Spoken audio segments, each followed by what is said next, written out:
राष्ट्रपति रामचन्द्र पौडेलद्वारा संघीय संसदको संयुक्त बैठकमा सरकारको नीति तथा कार्यक्रम प्रस्तुत। गणतन्त्र दिवस मौलिक रूपमा मनाउने तयारीमा नेपाल सरकार। संविधान बचाउन आवश्यक रहेको प्रथम राष्ट्रपति रामवरण यादवको भनाई। मन्त्री परिषदबाट 16औं पञ्चवर्षीय योजना पारित। राष्ट्रपतिलाई सरकारको नीति तथा कार्यक्रम प्रस्तुत गर्न दिने नेपाली कांग्रेसको निर्णय। कांग्रेसले राष्ट्रिय सभाको बैठक पनि चल्न नदिने सिटौलाले सुनाए पार्टीको निर्णय। छानबिन समितिको माग दोहोर्याउँदै नेपाली कांग्रेसले भन्यो सहकारी ठगीमा गृहमन्त्री रवि लामिछाने संलग्न छन्। सभामुखसँग रासोपाको अडान। संसदमा गृहमन्त्रीले बोल्न पाउनु पर्छ। इतिहासका प्रत्येक भोगाईहरू लेखेर राख्नु पर्नेमा नेकपा एकीकृत समाजवादीका अध्यक्ष पूर्व प्रधानमन्त्री माधव कुमार नेपालको जोड। पार्टीमा भ्रष्ट र पदलोलु प्रवृत्ति खतरनाक रूपमा देखा परेको अध्यक्ष नेपालको आरोप। गिरीबन्धु प्रकरणमा तत्कालीन सरकारले नीतिगत भ्रष्टाचार गरेको देखिएको नेपाली कांग्रेसका सांसद प्रदीप पौडेलको जिकिर। जीवी राईको पासपोर्ट रोक्का गर्न प्रहरीको पत्राचार। कर्जा प्रवाह रोक, मागको कमी र अन्तर्राष्ट्रिय अवसरको कारण अर्थतन्त्रमा असहजता आएको राष्ट्रिय स्वतन्त्र पार्टीका उपसभापति डाक्टर स्वर्णिम वाग्लेको टिप्पणी। सर्वोच्च अदालतमा पहिलो पटक अनलाइन मुद्दा दर्ता प्रणाली सुरु। बानेश्वरमा फल्सा शैलीमा निर्माण गरिएको बस बिसाउने सञ्चालनमा आयो। गिरीबन्धु टी स्टेटमा कार्यरत मजदुरले ज्याला पाएनन्, भोकभोकै काम गर्नु परेको मजदुरहरूको गुनासो। क्रिकेटर सन्दीप लामिछानेसँग सम्बन्धित जबरजस्तीकरणी मुद्दाको सुनवाई उच्च अदालत पाटनमा हुँदै। सन्दीप लामिछानेको मुद्दा के होला, यसको विषयमा पुरै जानकारी आजको समाचारमा हेर्नुहोस्। इतिहासकार ज्ञानमणि नेपालको 91 वर्षको उमेरमा निधन। वैदेशिक रोजगारी लगाइदिने भन्दै अनलाइन मार्फत रकम ठगी गरेको आरोपमा एकजना पक्राउ परे। काठमाडौँको सुकेधारामा भेटिएको शवको पहिचान खोल्यो। मृतक खोटाङको हलेसे तुवाचुङ नगरपालिका 7 का 44 वर्षीय भीषण गिरिरहेको प्रहरीको भनाई। सगरमाथामा 2 मंगोलियन आरोही बेपत्ता। कैलालीमा एम्बुलेन्स दुर्घटना हुँदा भारतबाट उपचार गरी फर्किरहेकी युवतीको ज्यान गयो। शेयर बजारका सबै सूचक बढी 28.62 अंक बढेर नेप्से परिसूचक 2027 को बिन्दुमा कायम। 22 कम्पनीको मूल्य बढ्दा 219 को घट्यो भने 3 को स्थिर रह्यो। 4 अर्ब 8 करोडको शेयर कारोबार। शेयर कारोबार गर्दा ब्रोकर कम्पनीले लिने कमिसन आजदेखि घट्यो। 10 महिना सकिँदा विकास खर्च 37% मात्र भएको तथ्याङ्क। बैंकिङ प्रणाली सुरक्षित र सबल भए मात्रै आर्थिक स्थिरता हुने। बैंक सबल बन्न न्यूनतम नाफा हुनै पर्नेमा राष्ट्र बैंकका गभर्नर महाप्रसाद अधिकारीको भनाई। मुम्बईमा होर्डिङ बोर्ड खस्दा 14 जनाको ज्यान गयो। रुसले आक्रमण तीव्र पारिरहेका बेला अमेरिकी विदेश मन्त्री ब्लिङ्केन युक्रेनको भ्रमणमा। रुसी रक्षा मन्त्री सेर्गेई पदबाट हटाइए। सैन्य खर्च अत्याधिक भएपछि अर्थशास्त्रीलाई जिम्मेवारी दिने तयारी। लिथुआनियाको राष्ट्रपतिको दौडमा तयारीलाई तीव्र पारिरहेको जानकारी। बैंक अफ जापानद्वारा जापानी सरकार ऋणपत्रको खरिदमा कटौती। पाकिस्तानमा सडक दुर्घटनामा परि 5 जनाको मृत्यु र युएई विरुद्ध खेल्ने 28 सदस्यीय प्रारम्भिक फुटबल टोली घोषणा। दर्शक महानुभाव नमस्कार। समाचारपाटी.com को न्यूज बुलेटिनमा यहाँलाई हार्दिक स्वागत छ। म प्रहलाद चन्द्र घिमिरे। सदाको चाहिँ आज पनि हामी उपस्थित भएका छौँ आजका मुख्य समाचार, ब्रेकिङ न्यूज अपडेट लगायत तपाईँलाई काम लाग्ने हेर्नै पर्ने महत्त्वपूर्ण समाचारहरू लिएर। हाम्रो मेहनतका लागि यो भिडियोमा एउटा लाइक अवश्य गर्नुहोला। दर्शक महानुभाव फलफलको न्यूज अपडेट हेर्नका लागि हाम्रो च्यानललाई तपाईँले अहिलेसम्म सब्स्क्राइब गर्नुभएको छैन भने कृपया सब्स्क्राइब गर्नुहोस् अनि नजिकै आउने बेल आइकनलाई क्लिक गर्नुहोला। देशभित्र हुनुहुन्छ भने आफू रहेको गाउँ ठाउँ सहर जिल्लाको नाम लेख्नुहोला। विदेशमा हुनुहुन्छ भने कुन देशबाट हामीलाई हेरिरहनु भएको छ त्यो कुरा तलको कमेन्ट बक्समा कमेन्ट गर्नुहोला। दैनिक रूपमा हेर्नुहुन्छ भने रेगुलर भनेर लेख्नुहोला। आज पहिलोचोटि भने फर्स्ट टाइम भनेर लेखिदिनुहोला। आउनुहोस् दर्शक महानुभाव आजका मुख्य समाचार सुरु गरौँ। राष्ट्रपति रामचन्द्र पौडेलद्वारा संघीय संसदको संयुक्त बैठकमा आगामी आर्थिक वर्ष 2081-82 को नीति तथा कार्यक्रम प्रस्तुत गरेको प्रसङ्गबाट। राष्ट्रपति रामचन्द्र पौडेलले संघीय संसदको संयुक्त बैठकमा सरकारको नीति तथा कार्यक्रम प्रस्तुत गर्नुभएको छ। राष्ट्रपति पौडेलले आउँदो आर्थिक वर्ष 2081-82 को नीति तथा कार्यक्रम प्रस्तुत गर्नुभएको हो। सिंहदरबारमा बसेको मन्त्री परिषद बैठकले शुक्रबार बिहान बसेको बैठकले आउँदो आर्थिक वर्षका लागि सरकारको नीति तथा कार्यक्रम पारित गरेको थियो। यसैबीच राष्ट्रपति रामचन्द्र पौडेलले संविधान कार्यान्वयन, संघीयताको सबलीकरण, अर्थतन्त्रको सुधार र भ्रष्टाचार नियन्त्रण सरकारको प्रमुख प्राथमिकता रहेको बताउनु भएको छ। संघीय संसदको दुवै सदनमा सरकारको आउँदो आर्थिक वर्षको नीति तथा कार्यक्रम प्रस्तुत गर्दै राष्ट्रपति पौडेलले वर्तमान सरकार समाजवाद उन्मुख आर्थिक सामाजिक रूपान्तरणका लागि राजनीतिक स्थायित्व, सुशासन, विकास र सामाजिक न्याय सहित समृद्ध नेपाल, सुखी नेपालीको राष्ट्रिय लक्ष्य पूरा गर्न प्रतिबद्ध रहेको उहाँले बताउनुभयो। उहाँले नेपाली नागरिकको सुख समुन्नतिका लागि संघीय लोकतान्त्रिक गणतन्त्रलाई सुदृढ गर्दै नागरिकमा राज्यप्रति आशा र भरोसा जगाउने गरी सरकारले आफ्नो नीति तथा कार्यक्रम कार्यान्वयन गर्दै आएको उल्लेख गर्नुभयो। राष्ट्रपति पौडेलले रोजगारी सृजना, सुशासन प्रवर्धन, सार्वजनिक सेवामा सुधार, सरलीकरण, नागरिक मैत्री शासन प्रणालीको स्थापनामा पनि सरकारले जोड दिएको बताउनु भएको छ। यसैबीच सरकारले आर्थिक वर्ष 2081-82 को 10 अर्बका कृषिमा लगानी दशक घोषणा गरेको छ। राष्ट्रपति पौडेलले संघीय संसदका दुवै सदनको संयुक्त बैठकमा पेश गर्नु भएको छ। सरकारको आगामी वर्ष 2081-82 वार्षिक नीति तथा कार्यक्रममा आर्थिक वर्ष 2081-82 को दशकलाई कृषिमा लगानी दशक घोषणा गरी सरकारी निजी सहकारी तथा विकास साझेदारीको लगानी वृद्धि गरिने उल्लेख छ। राष्ट्रपति पौडेलले प्रमुख खाद्यान्न तथा तरकारीमा आत्मनिर्भर हुने गरी कृषि क्षेत्रका कार्यक्रमहरूको पुनर्संरचना गरिने समेत बताउनुभयो। कृषि उत्पादनमा आधुनिक प्रविधिको प्रयोगलाई प्रोत्साहन गरिने नीति पनि सरकारले लिएको उहाँले भन्नुभएको छ।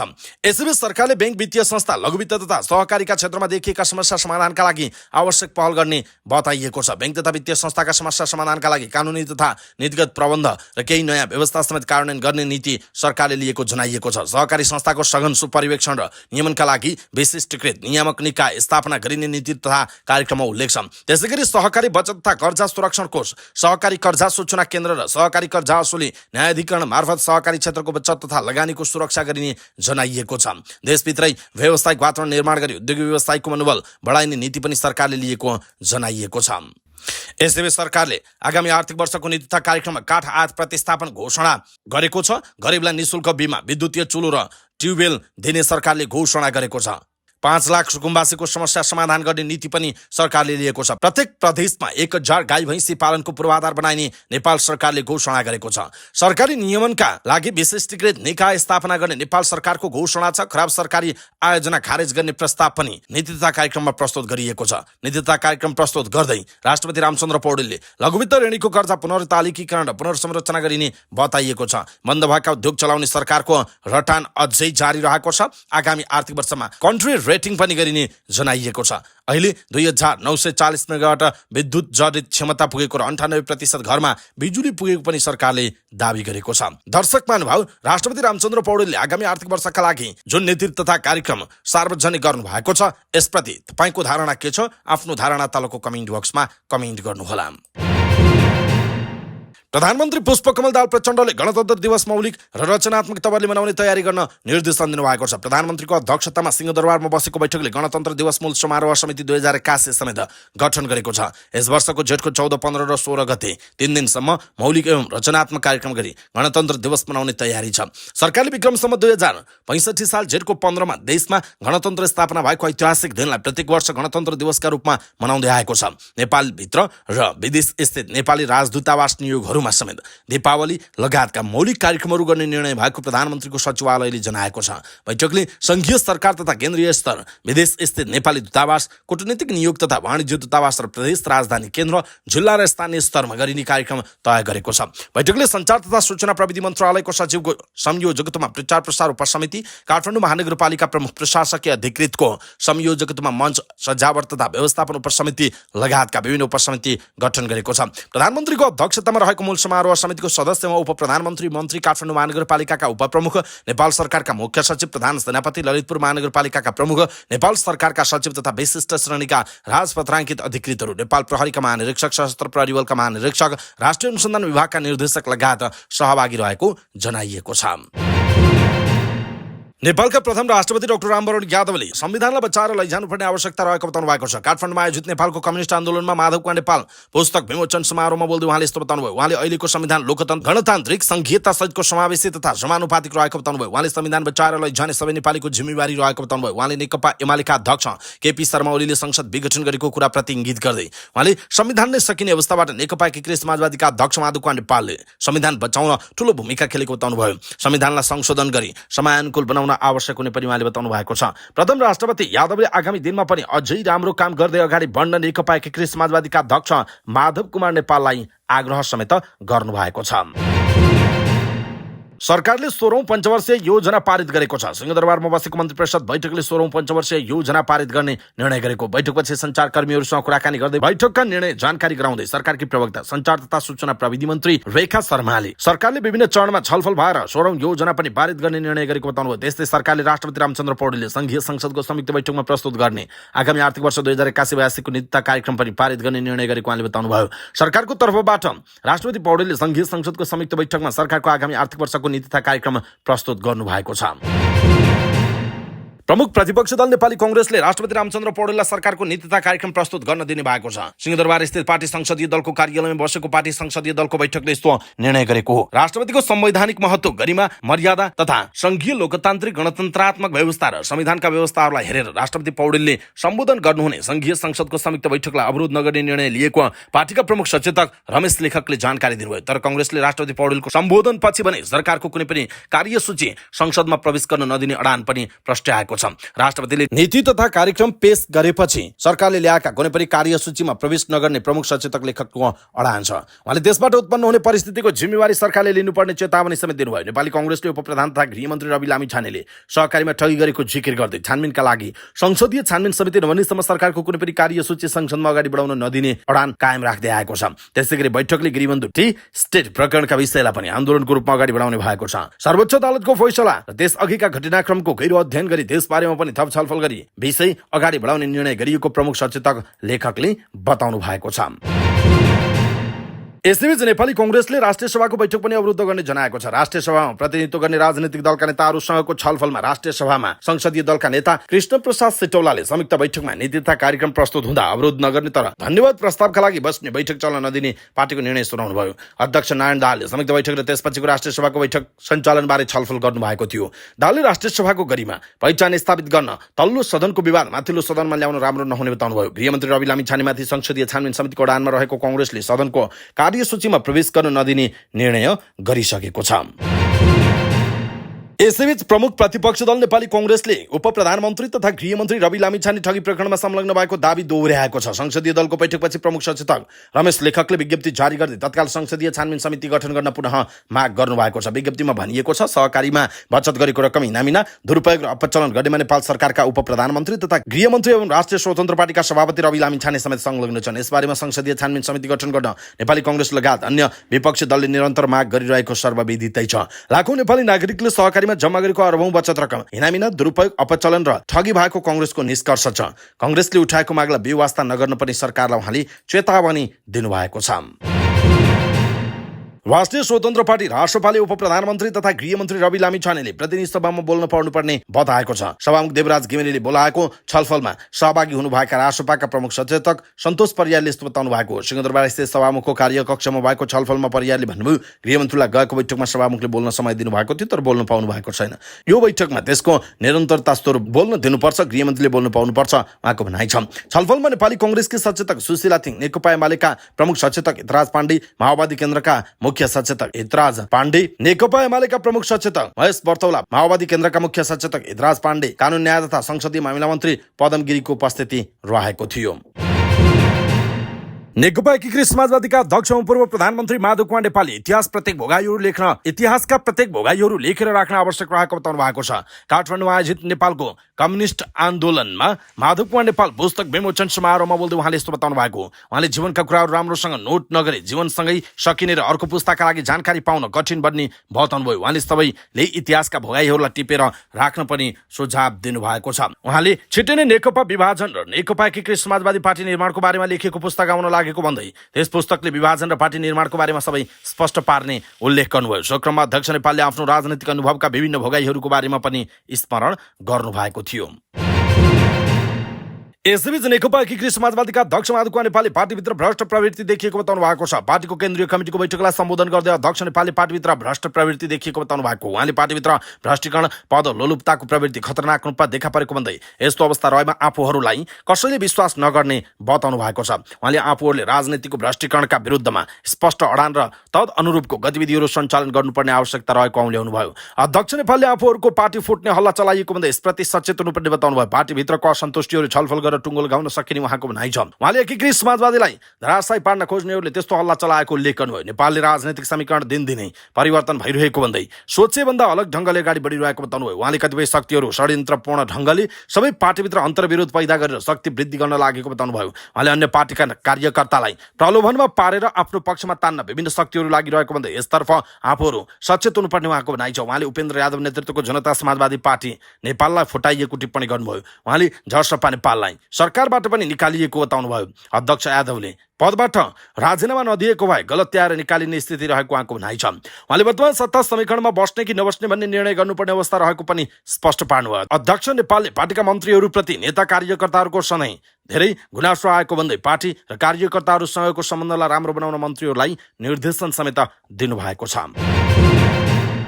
नेपाली कांग्रेसका केन्द्रीय सदस्य एवं सांसद प्रदीप पौडेलले गिरिबन्धु टी स्टेट प्रकरणमा तत्कालीन सरकार र नेतृत्वले नीतिगत भ्रष्टाचार गरेको बताउनु भएको छ। उहाँले अदालतले नै नीतिगत भ्रष्टाचार भनेर किटान गरेको संलग्न सबैलाई कानुनी कारबाहीको दायरामा ल्याउन माग समेत गर्नुभयो। मंगलबार सामाजिक सञ्जालमा अदालतको फैसलाको प्रति सार्वजनिक गर्दै नेता पौडेलले भन्नुभएको छ, स्वार्थ समूहलाई प्रत्यक्ष फाइदा हुने लिने गरी कानुनले संशोधन गरेर नीतिगत निर्णय गर्ने कार्य जघन्य अपराध हो, कानुनको ठाडो उल्लङ्घन हो, शक्ति र पहुँचका आधारमा गरिएको खुल्लमखल्ला गरिएको भ्रष्टाचार हो उहाँको भनाइरहेको छ। ऐन संशोधन गर्नु कपटपूर्ण र संविधान विपरीतको कार्य भएको भनेर अदालतले स्पष्ट भनिसकेकाले अदालतले नै नीतिगत भ्रष्टाचार भनेर किटान गरेको यस घोटालामा संलग्न सबैलाई कानुनी कारबाहीको दायरामा ल्याउन उहाँले जोड दिनुभएको छ। नेता पौडेलले फैसलाको राज्यको तर्फबाट गरिने नीतिगत निर्णयमा हुने गरेका ठूला भ्रष्टाचारका घटनालाई प्रतिबिम्बित गरेको, राज्यका शक्तिको दुरुपयोग गरेर वा पहुँचका आधारमा निश्चित स्वार्थ समूहले गर्ने भ्रष्टाचार र आपराधिक क्रियाकलाप बारे सत्य तथ्य यसले उजागर गरेको ठहर समेत गरेको जनाइएको छ। दर्शक महानुभाव,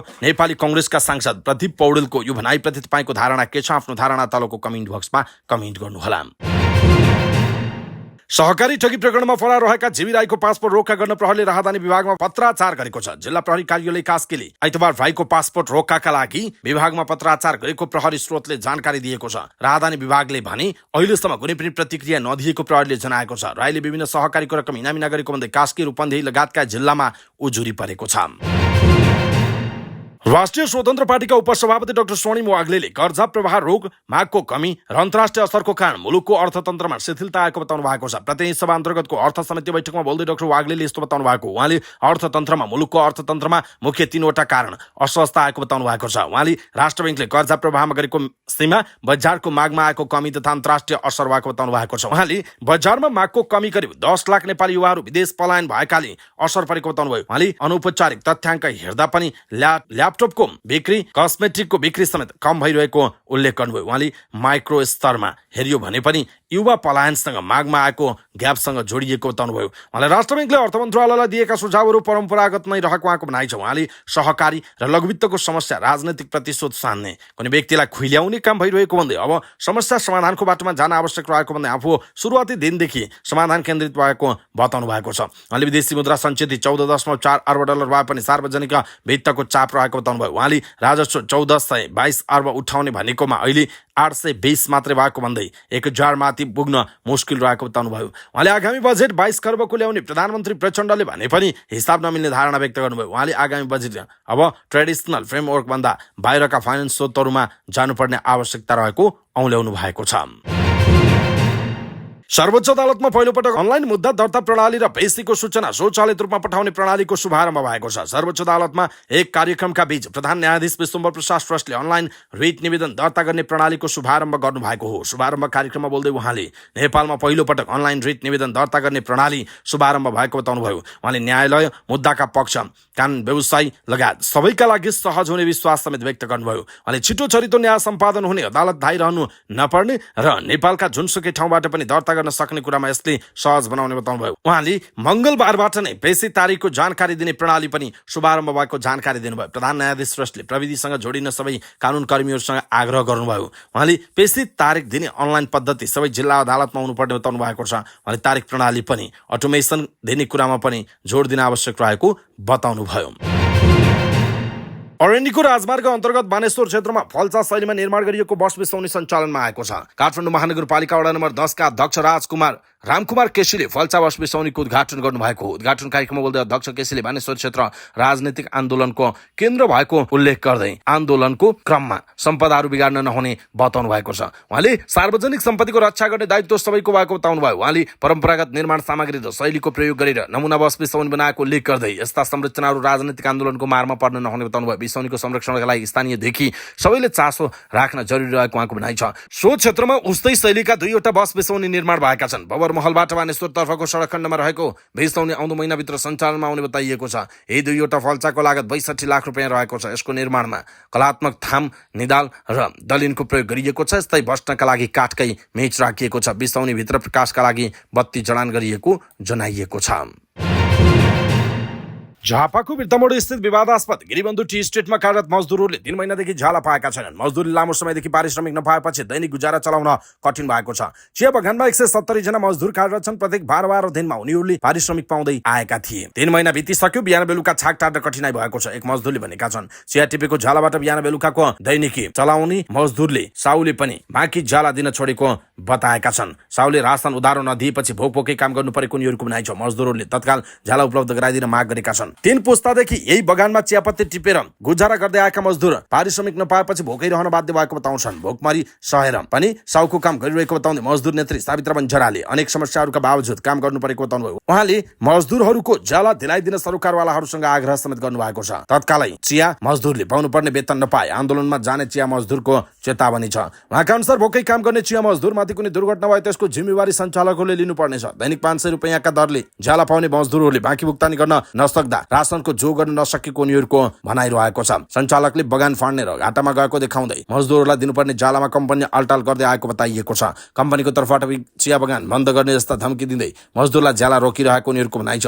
बगानको स्याहार समेत हुन छोडेको बताउँदै मजदुरले असुरक्षा बढिरहेको बताउँछन्। नेपाल कृषि तथा बगान क्षेत्र श्रमिक सङ्घ गिरिबन्धु इकाइका अध्यक्ष नारायण दर्जीले श्रम गर्ने मजदुरले अब भोकै काम गर्न नसक्ने बताउनु भएको छ। श्रम गर्ने मजदुरहरूलाई तत्काल भुक्तानी दिन दर्जीले आग्रह समेत गर्नुभएको छ। यसैबीच फागुनदेखि झ्याला नपाएका मजदुरले बिर्तामोड नगरपालिकाको ध्यानाकर्षण पनि गराएका छन्। नगरमा ज्ञापन पत्र बुझाउँदै उनीहरूले न्यायका लागि ध्यानाकर्षण गराएका हुन्। उनीहरूले पारिश्रमिक उपलब्ध गराउन पहल गरिदिन माग गर्दै ज्ञापन पत्र बुझाएका छन्। बिर्तामोड नगरपालिका 6 र अर्जुनधारा नगरपालिका 11 मा अवस्थित गिरिबन्धु टी स्टेटमा कार्यरत श्रमिकहरूले पाक्षिक भुक्तानी दिने व्यवस्था रहेको थियो। तर फागुन 30 गतेदेखि वैशाख 2081 28 गतेसम्मको 4 पटकको भुक्तानी रोकिएको मजदुरहरूले बताएका छन्। ज्ञापन पत्र बुझाउँदै उनीहरूले समस्या समाधान नभई आन्दोलन गर्न बाध्य हुने र आन्दोलनबाट क्षतिको जवाफदेही नहुने ज्ञापन पत्रमा उल्लेख छ। गिरिबन्धु टी स्टेटका व्यवस्थापकलाई ज्ञापन पत्रको बोधार्थ पनि पठाइएको छ। यसैबीच हदबन्दीभन्दा बढीको जमिन सट्टापट्टा गरेर बिक्री वितरण गर्ने तयारी गरेका बगान सञ्चालकको योजना सर्वोच्च अदालतको आदेशबाट तोइएको छ। अदालतले हदबन्दीभन्दा बढीको जमिन सट्टापट्टा तथा बिक्री गर्न नपाउने फैसला गरेको हो। अदालतको फैसलाले 2060 सालमा बगानमा आसेर भिटौरी बनाएको बिर्तामोड बस पार्क रहेको 51 बिघा जमिन पनि सरकारको नाममा फिर्ता ल्याउन निर्देशन दिएको जनाइएको छ।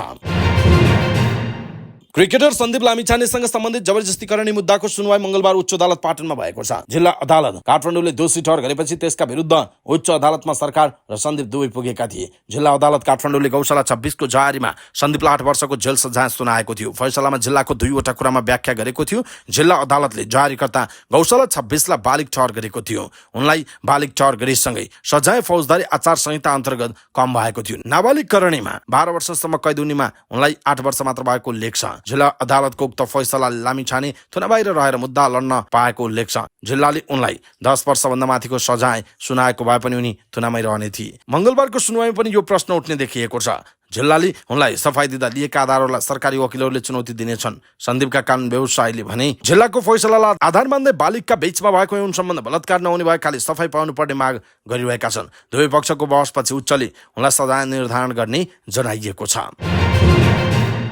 इतिहासकार ज्ञानमणि नेपालको निधन भएको छ। उहाँको मंगलबार उपचारका क्रममा त्रिवी शिक्षण अस्पतालमा निधन भएको पारिवारिक स्रोतले जनाएको छ। 91 वर्षका नेपाललाई 10 दिन अघि त्रिवी शिक्षण अस्पताल भर्ना गरिएको थियो। नेपाली इतिहास लेखनको खोज र अनुसन्धानमा उहाँको अग्रणी भूमिका रहेको पाइन्छ। ज्ञानमणि नेपालले नेपालको प्राचीन तथा मध्यकालीन इतिहासबारे गहिरो अध्ययन गर्नुभएको छ। स्वर्गीय नेपालका नेताको महाभारत, नेपाल निरुक्त, यात्रा त्रयी, नेपाल निरूपण, नेपाल भोट चीन सम्बन्धका केही सांस्कृतिक पक्ष लगायतका पुस्तक प्रकाशित छन्। उहाँको निधनले नेपाली इतिहासको खोज तथा अनुसन्धानमा ठूलो क्षति पुगेको इतिहासकारहरूले बताएका छन्। स्वर्गीय नेपालका 2 जना छोरा छन्। उहाँको मंगलबार नै अन्त्येष्टि भएको जनाइएको छ।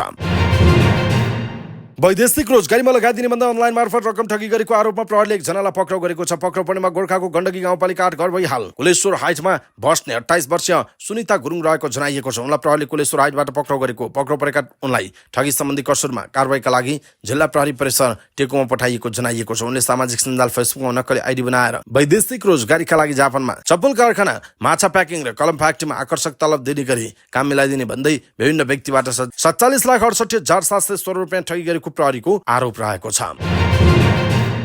काठमाडौँ महानगरपालिका 4 सुकेदारमा भेटिएको शवको पहिचान खुलेको छ। मृतक खोटाङको हलेसी तुवाचुङ नगरपालिका 7 घर भएका 44 वर्षीय भीषण मृतक खोटाङको हलेसी तुवाचुङ नगरपालिका 7 घर भएका 44 वर्षीय भीषण गिरी रहेको खुलेको जिल्ला प्रहरी परिसर काठमाडौँका एसपी तथा प्रवक्ता नवराज अधिकारीले जानकारी दिनुभयो। सुकेदारा चोकको रोयल मार्बल नजिकैको सडकको नालीमा उनी मृत अवस्थामा मंगलबार बिहान भेटिएका थिए। नालामा घोप्टो परेको अवस्थामा शव भेटिएको थियो। गिरीका आफन्त समेत प्रहरीको सम्पर्कमा पुगिसकेको जनाइएको छ। उनको मृत्युको कारण खुलेको छैन। घटनास्थल मुचुल्काको काम सकेर पोस्टमार्टमका लागि त्रिवी शिक्षण अस्पतालमा पठाइएको जनाइएको छ। गिरीको निधारमा 2 इन्च लामो खत समेत भेटिएको जनाइएको छ।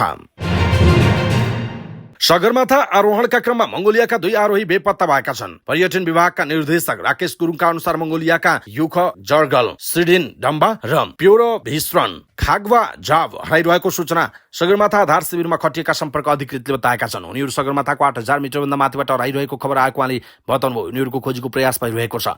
अहिले सगरमाथा सहित हिमालमा आरोहण चलिरहेको छ। यो क्रम आगामी 15 दिनसम्म जारी रहने उहाँले बताउनु भएको छ। कैलालीमा एम्बुलेन्स दुर्घटना हुँदा भारतबाट उपचार गरेर घर फर्किरहेकी युवतीको मृत्यु भएको समाचार छ। पूर्व पश्चिम राजमार्ग अन्तर्गत लम्कीचुवा नगरपालिकाको बलचौरमा मंगलबार बिहान भारतीय युके 04 PA 1905 नम्बरको एम्बुलेन्स अनियन्त्रित भएर दुर्घटनामा परेको थियो। उक्त दुर्घटनामा परेर भारतको हल्द्वानीबाट उपचार गरी फर्किरहेको बर्दियाको राजापुर नगरपालिका 9 की 18 वर्षीय अञ्जली परियारको मृत्यु भएको प्रहरीले जनाएको छ। प्रदेश ट्राफिक प्रहरी कार्यालय अतरियाका अनुसार गम्भीर घाइते भएकी परियारको उपचारका क्रममा लाल रत्न अस्पतालमा मृत्यु भएको। एम्बुलेन्समा सवार अन्य 5 जना व्यक्ति सकुशल छन्। एम्बुलेन्स र चालक भारतको नैनीतालका 50 वर्षीय प्यारेलाललाई इलाका प्रहरी कार्यालय लम्कीले नियन्त्रणमा लिएको जनाइएको छ। मंगलबार शेयर बजारका सबै सूचक बढेका छन्। नेप्से परिसूचक अघिल्लो दिनको तुलनामा 28.62 अंक 1.43% बढेको छ। सो अंकको वृद्धिपछि नेप्से 2027 अंकमा पुगेको छ। 22 कम्पनीको मूल्य गर्दा 219 को बढ्यो भने 3 को स्थिर रह्यो। कुल 4 अर्ब 8 करोडको शेयर कारोबार भयो। अघिल्लो दिन 3 अर्ब 40 करोडको कारोबार भएको थियो। सबै क्षेत्रका सूचकहरू बढेका छन्। हाइड्रो पावर र माइक्रो फाइनान्स समूह 3% भन्दा धेरै बढे। अंकका आधारमा बैंकिङ 2 विकास बैंक 59, फाइनान्स 6, होटल तथा पर्यटन 48, हाइड्रो पावर 76, जीवन बीमा 141, उत्पादन 16, माइक्रो फाइनान्स 146, निर्जीवन बीमा 190, अन्य 17 र व्यापार समूह 0.84 अंक बढेको उल्लेख छ। 6 कम्पनीको मूल्य 10% बढेको छ। समाज लघुवित्त उपकार युनिक नेपाल, जनउत्थान सामुदायिक मानसी लघुवित्त र रोरु हाइड्रो पावरको मूल्य 10% बढ्यो। हिमालयन लघुवित्तको मूल्य 9.7, बुद्ध भूमि हाइड्रो पावरको 8.6, मकर जितु माया हाइड्रो पावरको 8.1% मूल्य बढेको जनाइएको छ। हिमालयन ऊर्जा विकास कम्पनीको 4.6%, सप्तकोशी विकास बैंकको 1.4% मूल्य घटेको छ। कारोबार रकमका आधारमा CEDB हाइड्रो पावर, साइन रायसुङ्गा विकास बैंक, RSDC लघुवित्त, रेडी पावर तथा स्वावलम्बन लघुवित्त क्रमशः अगाडि रहेका छन्। द्वितीयपत्र बजारमा स्वावलम्बन लघुवित्त क्रमशः अगाडि रहेको जनाइएको छ। शेयर कारोबार गर्दा ब्रोकर कम्पनीले लिने कमिसन मंगलबारदेखि घटेको छ। नेपाल धितोपत्र बोर्डको प्रस्ताव अनुसार अर्थ मन्त्रालयले कमिसन घटाउन सहमति दिएसँगै मंगलबारदेखि ब्रोकर कमिसन घटेको हो। नयाँ व्यवस्था अनुसार ब्रोकरले शेयर कारोबारीसँग लिने शुल्क 10% कम भएको छ। मंगलबारदेखि अधिकतम ब्रोकर कमिसन कारोबार रकमको 0.36% कायम भएको छ। त्यस्तै 50,000 देखि 5 लाखसम्मको कारोबारमा 0.33% र 5 लाखदेखि 20 लाखसम्मको कारोबारमा 0.31%, 20 लाखदेखि 1 करोडसम्मको कारोबारमा 0.27% र 1 करोड रुपियाँ माथि जतिसुकैको कारोबारमा पनि 0.24% कायम भएको बोर्डले जनाएको छ। गएको कार्तिकमै धितोपत्र बोर्डको सञ्चालक समितिले ब्रोकर कमिसन घटाउने गरी नियमावली संशोधन गर्ने निर्णय गरेको थियो। तर अर्थ मन्त्रालयको सहमति पाउन नसक्दा यो विषय लागू हुन सकेको थिएन। चालू आर्थिक वर्ष 2080-81 को 10 महिना सकिँदा पुँजीगत खर्च भने बल्ल 37% पुगेको छ। यसले पुनः एकपटक घसारे खर्च बढ्ने निश्चित छ। कुल 3 खर्ब 2 अर्ब रुपियाँ पुँजीगत खर्च गर्ने लक्ष्य राखेको सरकारले वैशाखमा शान्तसम्म 1 खर्ब 11 अर्ब 88 करोड मात्र खर्च गर्न सकेको छ। यो लक्ष्यको 37% मात्र हो। महालेखा नियन्त्रक कार्यालयका अनुसार वैशाखमा शान्तसम्म कुल बजेट खर्च 10 खर्ब नागेको छ, जुन लक्ष्यको 60.35% हो। यस वर्ष सरकारले 17 खर्ब 51 अर्ब रुपियाँको बजेट सार्वजनिक गरेको हो। चालू खर्च र वित्तीय व्यवस्थामा रुपियाँको खर्च उल्लेख्य बढ्दा पुँजीगत खर्च भने यस वर्ष समेत दयनीय देखिएको जनाइएको छ। पुँजीगत खर्च गर्न नसक्दा सरकारको हरेक वर्ष चर्को आलोचना हुने गरेको छ। खास गरी आयोजना कार्यान्वयनमा देखिएको समस्याको गाँठो फुकाउन नसक्दा विकास खर्चमा विकास मन्त्रालयहरू नै निरीह देखिँदै आएका छन्। कार्यालयका अनुसार चालु खर्च भने 7 खर्ब 52 अर्ब बराबर छ। यस वर्ष सरकारले 11 खर्ब 41 अर्ब बराबरको चालु प्रकृतिको खर्च गर्ने लक्ष्य राखेको छ। यसभित्र तल्लो सरकारमा जाने विभिन्न प्रकारका अनुदान समेत समावेश हुन्छन्। वित्तीय व्यवस्थातर्फ यस वर्ष 10 महिनामा 1 खर्ब 92 अर्ब खर्च भइसकेको छ। यो लक्ष्यको 62.2% रहेको जनाइएको छ। नेपाल राष्ट्र बैंकका गभर्नर महाप्रसाद अधिकारीले मुलुकमा आर्थिक स्थिरता हुनका लागि बैंकिङ प्रणाली सुरक्षित र सबल हुन आवश्यक रहेको बताउनु भएको छ। गभर्नर अधिकारीले बैंकहरू नबच्ने हो भने सर्वसाधारणको निश्चय बच्न नसक्ने भन्दै अर्थतन्त्र स्थिर र चलायमान हुनका लागि बैंकिङ प्रणाली सुरक्षित हुन जरुरी रहेको बताउनु भयो। गभर्नर अधिकारीले सोमबार अर्थ समिति बैठकमा बोल्दै बैंकिङ प्रणालीलाई बचाउँदै सर्वसाधारणहरूको बचतलाई सुरक्षित बनाउनु पर्ने अहिलेको आवश्यकता रहेको बताउनु भयो। उहाँले बैंकिङ प्रणाली बैंक नबचे मुलुकमा आर्थिक सङ्कट आउने दावी गर्नुभयो। उहाँले त्यसैले आर्थिक स्थिरताका लागि बैंकिङ प्रणाली धराशायी हुन नहुने जिकिर गर्नुभयो। उहाँले बैंकिङ प्रणाली सुरक्षित र सबल हुनका लागि बैंकहरूको न्यूनतम नाफा कमाउन आवश्यक रहेको बताउनु भयो। उहाँले पछिल्लो समय बजारमा बैंकहरूले धेरै नाफा कमाए भन्ने गलत प्रचार भएको भन्दै राजनीतिक नेता लगायत सर्वसाधारण त्यो भ्रमबाट बाहिर आउनुपर्ने बताउनु भयो। गभर्नर अधिकारीले नाङ्गो आँखाले बाहिर देखे जस्तो बैंकहरूले नाफा नकमाएको दावी गर्नुभयो। उहाँले बैंकहरूको अहिलेको नाफा 8.5% भन्दा बढी नभएको भन्दै नाफा निरन्तर घटेर गइरहेको उल्लेख गर्नुभयो। उहाँले नेपालका बैंकहरूलाई विश्वका अन्य देशहरूको भन्दा धेरै नियमनमा राष्ट्र बैंकले बाँधेको स्वीकार गर्नुभयो। उहाँले नेपालका बैंकहरूलाई अन्य देशको भन्दा बढी नियमन गरेको उल्लेख गर्नुभएको छ। उहाँले बैंकहरूले 4% सम्मको सर्भिस चार्जलाई राष्ट्र बैंकले तोकेर नै 0.75 र माइक्रो फाइनेन्समा 1.5 भन्दा बढी लिन नपाउने व्यवस्थाले पनि बैंकहरूको नाफा कम हुँदै गएको उल्लेख गर्नुभयो। उहाँले 5 वर्षदेखि बैंकहरूको नाफा 67 अर्ब रहेकोमा पछिल्लो समय वार्षिक रूपमा 60 अर्ब पनि पुग्न छोडेको बताउनुभयो। उहाँले 5 वर्षभन्दा पनि अघि बैंकहरूको 30 खर्बको पोर्टफोलियो बढेर 51 खर्ब पुग्दा नाफा बढ्नु पर्नेमा उल्टै घट्दै गइरहेको बताउनु भएको छ। भारतको मुम्बईमा होर्डिङ बोर्ड खसेर च्यापिँदा 14 जनाको ज्यान गएको छ। मुम्बईको घाटकोपर स्थित समता कोलोनी नजिक एक पेट्रोल पम्पसँगै राखेको विशाल होर्डिङ बोर्ड सोमबार अपराह्न वर्षा र तुफानसँगै खसेको थियो। समाचार एजेन्सी ANI ले घटनामा परि 14 जनाको मृत्यु भएको र 74 जनालाई जीवित उद्धार गरिएको जनाएको छ। 70x50 मिटर ठूलो अग्लो यो होर्डिङ बोर्ड पेट्रोल पम्पमाथि खसेको थियो। त्यहाँ हुरी बतास र वर्षाका कारण मानिसहरू ओत लागेको जनाइएको छ। रुसले आक्रमण तीव्र पारिरहेका बेला अमेरिकी विदेश मन्त्री एन्टोनी ब्लिङ्केन अचानक युक्रेनको राजधानी किभ पुगेको समाचार सार्वजनिक भएको छ। पोल्यान्डबाट 9 घण्टाको रात्रि यात्रापछि ब्लिङ्केन किभ पुग्नु भएको बीबीसीले जनाएको छ। रुसले युक्रेनको दोस्रो ठूलो शहर खार्किभ नजिकैका 9वटा बस्ती कब्जा गर्दै खार्किभ नजिकैको उत्तर पूर्वी सीमावर्ती शहर भोभचान्स्कमा प्रवेश गरेको समयमा अमेरिकी विदेश मन्त्रीको भ्रमणलाई महत्त्वका साथ हेरिएको छ। केही समयदेखि अमेरिकी र युरोपेली शहर रोकिँदा युक्रेनी सेनालाई रुससँग लड्न हम्मे परेको थियो। तर अहिले अमेरिकाले 61 अर्ब डलरको राहत प्याकेज पारित गरेर सैन्य सामग्री पठाइरहेकाले अब युक्रेनले रुससँग डटेर लड्ने तयारी गरेको जनाइएको छ। रुसका राष्ट्रपति भ्लादिमिर पुटिनले रक्षा मन्त्री सर्गेई शोइगुलाई पदबाट हटाउनु भएको छ। पुटिनले लामो समयदेखि आफ्नो सहयोगी रहँदै आएका शोइगुलाई युक्रेनसँग युद्ध चलिरहेका बेला पदबाट हटाउनु भएको बीबीसीले जनाएको छ। 68 वर्षका शोइगु सन् 2021 देखि रक्षा मन्त्री हुनुहुन्थ्यो। उहाँलाई रुसको सुरक्षा परिषदको प्रमुख बनाउन लागेको बीबीसीको खबरमा उल्लेख छ। रक्षा मन्त्रीमा उप प्रधानमन्त्री आन्द्रे बेल्दोउसुफलाई नियुक्त गर्ने तयारी छ। रुसले युक्रेनमा सुरु गरेको युद्धमा शोइगुले महत्त्वपूर्ण भूमिका निर्वाह गर्नुभएको थियो। राष्ट्रपति पुटिनले शक्तिशाली सुरक्षा परिषदको प्रमुखबाट निकोलाई पात्रुशोभलाई हटाएर शोइगुलाई नियुक्त गर्न लाग्नु भएको रुसी सञ्चार माध्यमहरूले जनाएका छन्। रक्षा मन्त्री नियुक्त हुन लागेका अर्थशास्त्री बेलोउसुफ सँग भने सैन्य जानकारी निकै कम रहेको खबरमा उल्लेख छ। रुसी रक्षा मन्त्रालयका प्रवक्ता दिमित्री पेस्कोभले गैर सैनिक पृष्ठभूमिका व्यक्तिलाई रक्षा मन्त्री बनाउन लागेको कुरालाई नवीनता भन्नुभएको बीबीसीले जनाएको छ। अहिले रुसको कुल गार्हस्थ उत्पादनको ठूलो अंश सैन्य क्षेत्रमा खर्च हुने गरेको छ। सैन्य खर्चलाई रुसको अर्थतन्त्रमा जोड्नका लागि पनि नवीनता आवश्यक रहेको प्रवक्ता पेस्कोभले बताउनु भएको छ।